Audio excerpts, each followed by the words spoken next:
The outcome of the conversation would decide actively the fate of many million residents of the kingdom. Not just figuratively, literally. Life and death depend on this discourse. Therefore, this discourse has so much potency.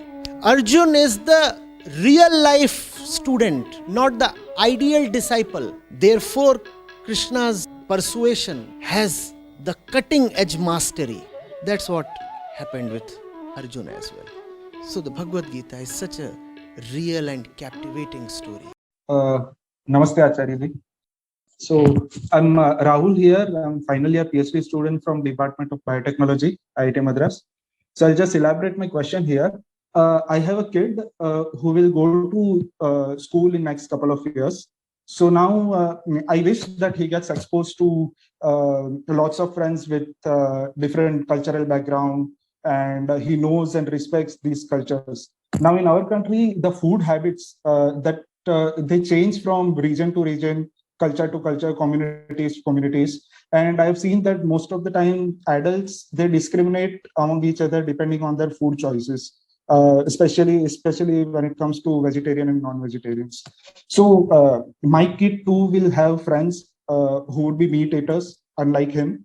So how to upbring my child such that he respects other cultures, be friends with them all, does not discriminate among people, but at the same time he doesn't get influenced by their food choices, by their food habits. Then it's not so much about respecting others' choices, you see. Then it's actually about knowing where his own are coming from. I must know where my own choices are coming from. If I know the entire process of choosing, then it will become possible for me to realize how others make their choices. You see, hatred, etc., breed only in an environment of ignorance. You cannot be a hater if you understand.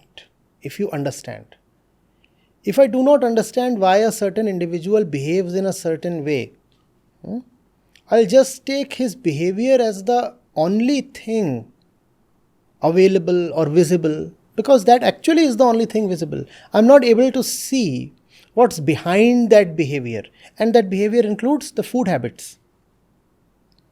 I'll not be able to see where he's coming from. And if I cannot see that, then all I have available to me is his behavior. And his behavior is something that is contradictory to my own.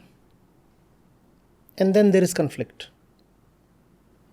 So the attention should not be so much on living harmoniously with others, or being tolerant towards others' behaviors and choices or food habits. It's much more to do with knowing why the kid is behaving in a particular way. Usually what happens is that kids are handed over these things from the parents without much explanation. If your kid is vegetarian, obviously that's not by choice. That's because he's coming from a vegetarian family. Now that's not really very good. Not that the kid should not be vegetarian, but that the kid should be vegetarian with an understanding of vegetarianism. Why must I be vegetarian? Why must I eat this and not that? What is meant by eating? What is my relationship with other sentient beings? Because the apple or the grass or the leaf too is sentient. And that's one of the arguments meat eaters very readily use. They say, well, you see, even plants have life. So how are you vegetarians any different from us meat eaters? Your kid should know. If your kid does not know, then he might very readily turn to meat, or he might get into some kind of bigotry and start hating meat eaters. Both of these are not right, not auspicious. I must know why I eat the way I do. And if I know why I eat the way I do, then you cannot just stop at being vegetarian. You'll have to go all the way and turn vegan.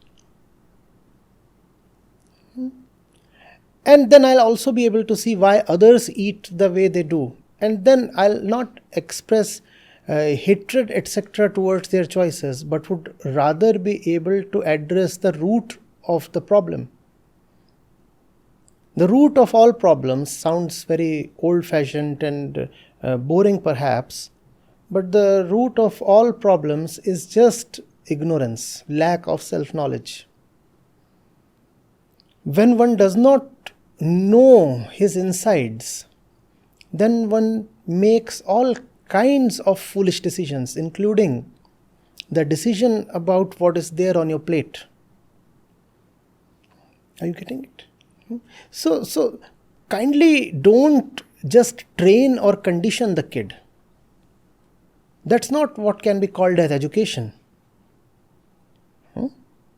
Education is about whetting the child's curiosity, sharpening his appetite to ask questions. Let him ask questions. If he sees a little girl, his own age, he must ask, why is she wearing the way I don't? Why does she look different? Why is her hair done differently? These are the questions that the kid must ask. And if the kid is not asking these questions, there is a problem. Not only kids his own age, if he looks at adults, he should be able to ask, why is this man walking this way and the other one is doing something totally differently? Why do you keep facial hair and someone chooses not to have any? Why does someone have a shaven head? Why is somebody carrying such a long beard? So make the kid ask these questions.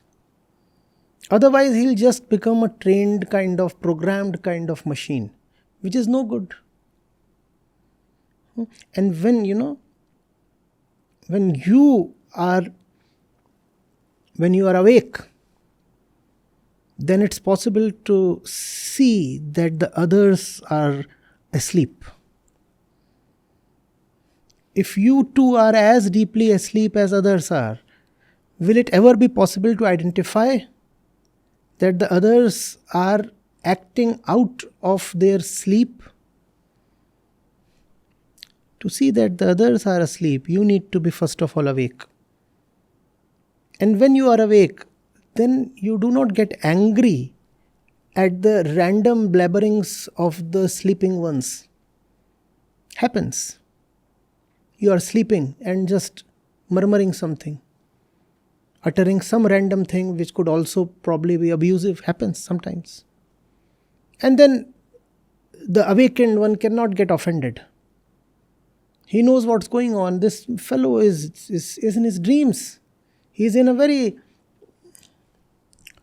elementary, very lowly state of consciousness. How can I get angry at him? I cannot go and slap him because, he has just uttered something foolish in his sleep. What do I rather do then? I wake him up. So that fellow is eating in a particular way, wearing in a particular way, speaking in a way, believing in a way. I see where all of that is coming from. But before I can see where others' behavior is coming from, I must know. I must know from where does my own come.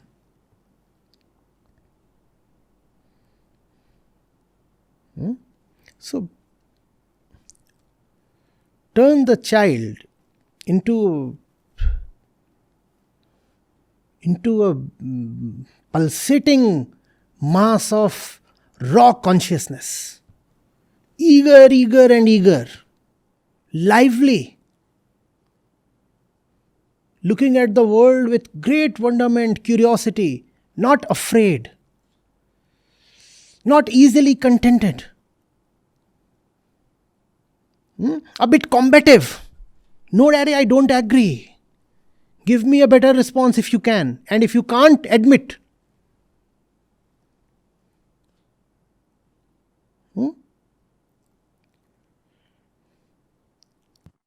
Yeah, that's really helpful. Yeah, thanks.